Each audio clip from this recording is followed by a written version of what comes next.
The essence of what we're going to do today is the fact that each one of us has a bucket inside of us which fills up with positive interactions and empties itself out as we have negative interactions. And the other fact is that we carry a twin dipper with us. When we fill up the bucket of somebody else, our bucket also gets filled up. And when we empty the bucket of someone else, we empty our own bucket. How does this work in real life, and what differences does it make to us in the way we see ourselves or behave, is a very interesting subject that we're going to deal with today.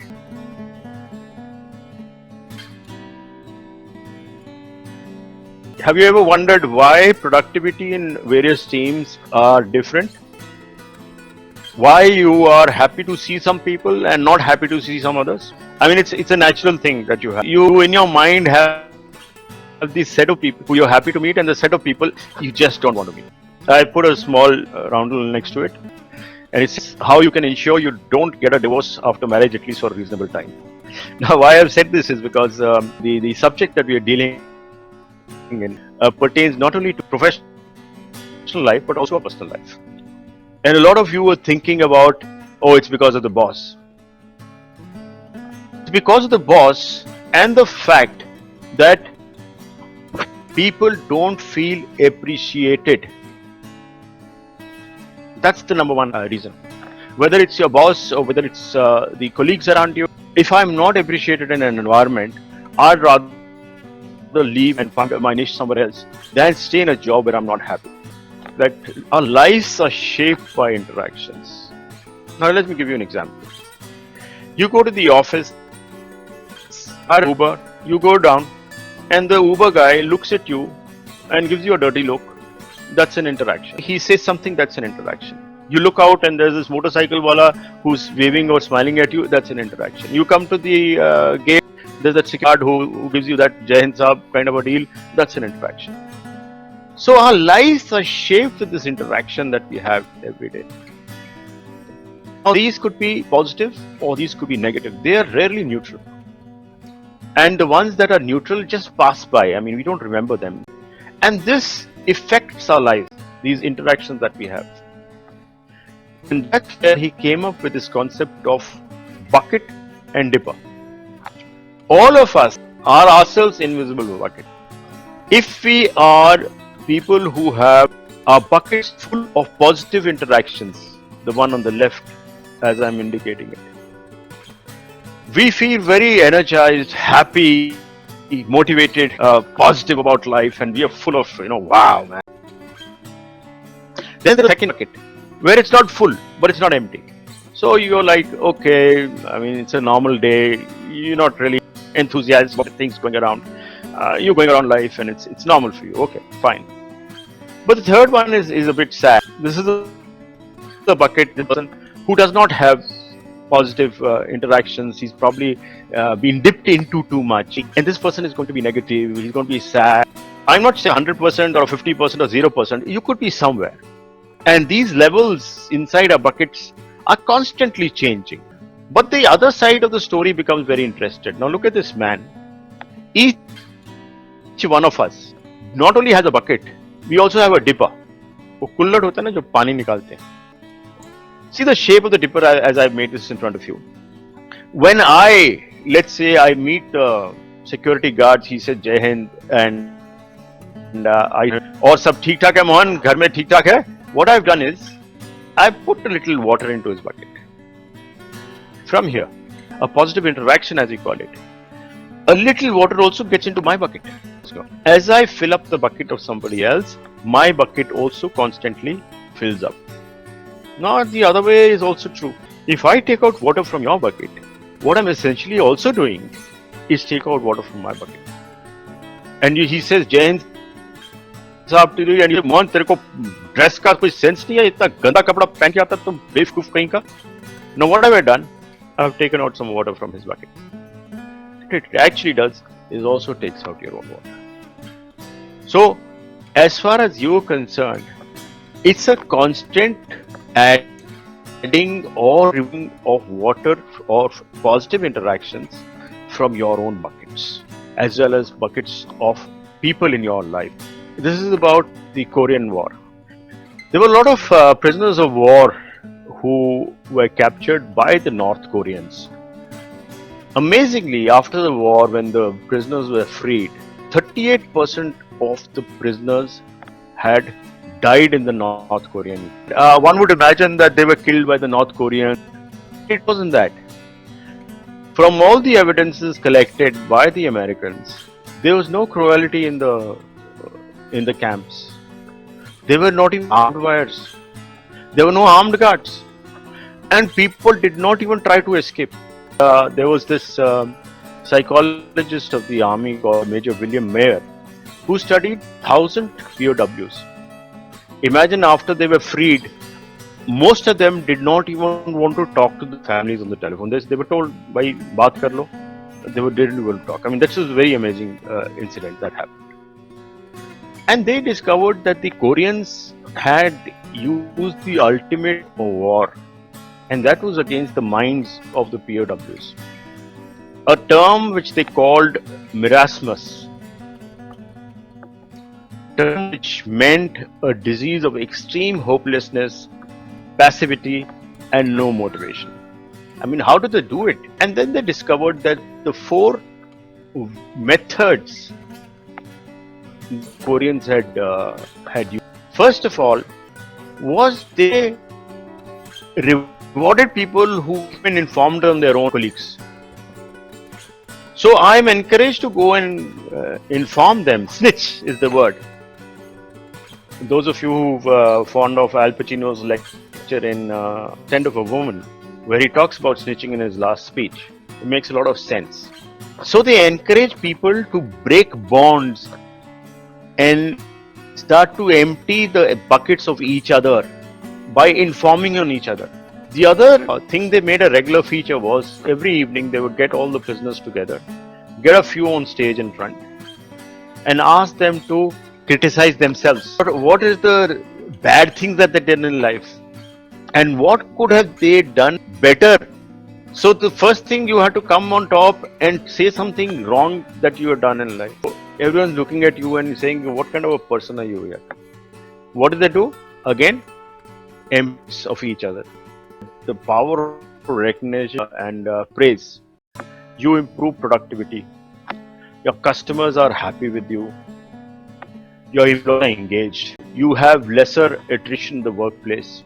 Your safety records are better.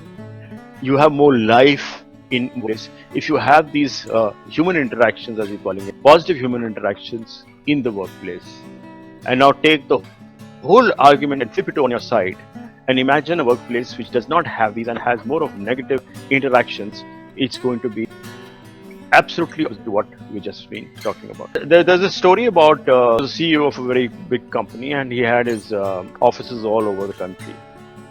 This CEO used to travel to every office, not to go and spy on them. He did not go to them to find out what is the sales like or what are the quotes, and all of that he could get very well sitting in his headquarters. He purposely went to that place to fill up buckets. He would do his homework. He would find out who all are there who had very good news in the past month or something. And he will reach the place. He will go to the desk of, say, Vipin. And he go to Vipin and say, Vipin, I'm so happy you've completed your MBA. Now Vipin sitting there, big CEO of that company comes and he's congratulating him. And Vipin is like he's delighted. I mean, it's way beyond imagination. He's so happy. So what does Vipin do? He spreads his happiness around to us. It's like a lightning stroke to everybody around him. Just imagine he knows I've done an MBA. Now, just one statement from the CEO to a person who would not even imagine possible about this. And there you were electrifying. There are a lot of armed forces officers sitting in this webinar today. We know the power very well. When you go to the units and when you see a soldier, you say, Baswaraj, kya haal hai? Sab theek thaak hai? And Basraj, oh, sab ठीक ठाक, chain sab. Basraj is on fire after that. You've taken his name as a commanding officer. You've appreciated his work, or whatever. You just recognized him. Yeah, that's it. See the power, and leaders do this. Leaders don't go to find out what's the fault in this place. Leaders go to ignite offices, teams, the organization. You want to kill productivity? Don't praise people. Don't recognize them. And what do you have? You have a load of disengaged people. And what do the disengaged? They become negative employees. And what do the negative employees do? They kill productivity. You don't fill buckets. It's a choice you make. You dip into the buckets and take out the water. That's another choice you're making as a leader. An experiment was done. 3 categories of managers were examined. Managers who focused on the strengths of employees, managers would focus on the weaknesses of the employees. The third category of people had nothing to do with the employees. The managers who focused and engaged people on their strengths had 1% disengagement on the job. That means not many people were wanting to leave that organization. Managers who focused on the weaknesses had 22% disengagement on the job. People are looking for jobs, people want to leave the place, people are not satisfied. All the criteria are attributes that people had worked out for this kind of experiment. But surprisingly, managers who did not give a damn about their employees, 40% were disengaged. Disengagement important in the workplace, engagement is paramount in any workplace. Another very good experiment done by a man called John Gottman. He met many couples and in a very neutral environment he observed the couples for 15 minutes. Actually, he was looking at how much of positive and negative interactions these people are having. He made a prediction that in 10 years this would be the state of this couple. This couple would have divorced, this couple would still be in a marriage. His predictions were more than 92% correct. And the major finding was those who have 5 positive to 1 negative interaction, they had a happy marriage and they were still together after 10 years. Those who had 1 positive, 1 negative, they predicted that they won't be together in 10 years and they had already divorced, most of them. So, studying this as well as the workplace, what works as far as leaders is concerned, that I must have percentage more than 3:1. That means 3 positives to 1 negative. But if you go beyond 13:1, that means you're only giving positive. You don't reprimand the person for anything. The productivity goes down. You just can't be goody-goody all the time and say, oh, I'm going to be positive, positive, positive. And if someone does the wrong thing, no problem, no problem. It's all good. Not required.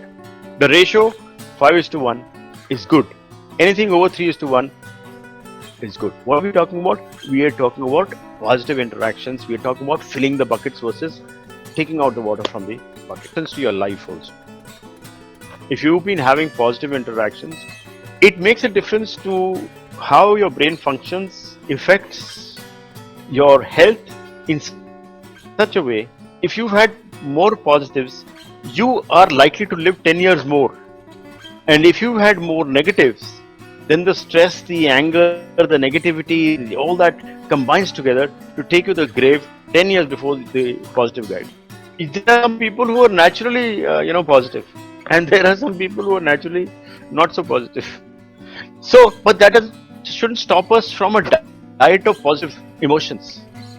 And if you want to make positive interactions, if you want to fill up the bucket of anybody around you, please personalize it. A person who marathon would love for you to say, hey, you're running a marathon, I'm absolutely jealous of you, man. I mean, I wish I could do what you're doing. Instead, you tell the marathoner, I think you're a good singer. I don't know, but I think you look like a good singer. And I guess I've never sung in my life, man. What's wrong with you? So, I've got an action plan for you. First one, obviously, prevent bucket dipping. finding fault with others, looking at the weaknesses only, ticking off people, being negative around people. Just leave it, man. Just imagine that your bucket itself is going to be dipped if you dip the bucket of the other. Strategy number 2, shine a light on the right. Ken Blanchard in his trainings also is talking about it. Where you see something right being done, celebrate it. Someone has helped somebody in the workplace. If you are the leader around, you be bouncing on that thing and say, wow man, I'm so happy Rohan, you've done such a good job and you've helped Ashok out. I mean, it's lovely. Anything, any achievement, someone has stood up for the values of your organization or your family. It's a child of yours who's done a good thing. Celebrate it. You gotta lighten it, because when you celebrate it, that person gets lit. His bucket is full. He goes to fill up other bucket. Shine a light on what is right. At the end of the day, audit for yourself. If you can answer these questions, helped someone in the last 24 hours. I'm an exceptionally courteous person. I like being around positive persons. I always smile at people when I meet them. I feel good about giving praise and I see good behavior. This is you. This is what defines you. What defines you? Strategy 3. Make best friends. What is a best friend? I mean, best friend is a concept that we carry from our school days. In a sense, we used to have best friends. And a lot of us had many best friends. Tu bhi best friend hai mera, tu bhi hai, then there will be fight, who is the best friend and all. But what I'm saying is, those workplaces which encourage social bonding amongst people are more productive than places where each of you have nothing to do with the other. I've seen workplaces where I go to many companies. So I've seen workplaces where when I told a participant, hey, why don't you have lunch with me? He says, नहीं sir, मेरे को lunch उसके साथ करना, वो मेरा एक friend है, हम रोज lunch एक साथ करते हैं. We share our lunch. Wow, good. It's a very small thing. It's a personal issue, but it makes a lot of difference to your wanting to go to office. Strategy 4: give unexpectedly. Everybody is expecting something on their birthdays, their anniversary, any occasion. But look at the surprise when you give unexpectedly. Whether it's a hug, whether it's a compliment, whether it's a cake, whether it's a glass of wine, whether it's your volunteering to do the dusting of the house, that gives more pleasure to the other person than anything else. Golden rule: do unto others as you would have them do unto you. But there is also a platinum rule which says, do unto others as they would have you do unto them. For that need to have such a high level of empathy. How do you want to be treated? What is the state of mind that you are in, that you expect me to behave in a certain way? Look at the amount of work involved. That's strategy 5 as far as filling the bucket is concerned. Ask them these questions. Those of you who have army background would realize that we were trained to do this. We had a troop diary which, if not updated, we would be kicked for it. By what name do you like to be called? What are your hot buttons, hobbies, interests? What increases your positive emotions and fills your bucket? From whom do you like the recognition? What kind of recognition do you like best? What form of recognition motivates you most? What is the greatest recognition you've received? If you follow this principle of the bucket and the filler, in 1 year's time, your workplace will be more productive, your friends, your colleagues and customers more satisfied, your marriage will be stronger, and you'll enjoy closer relationships and a healthier and happier life. Guys, thanks for listening and filling my bucket.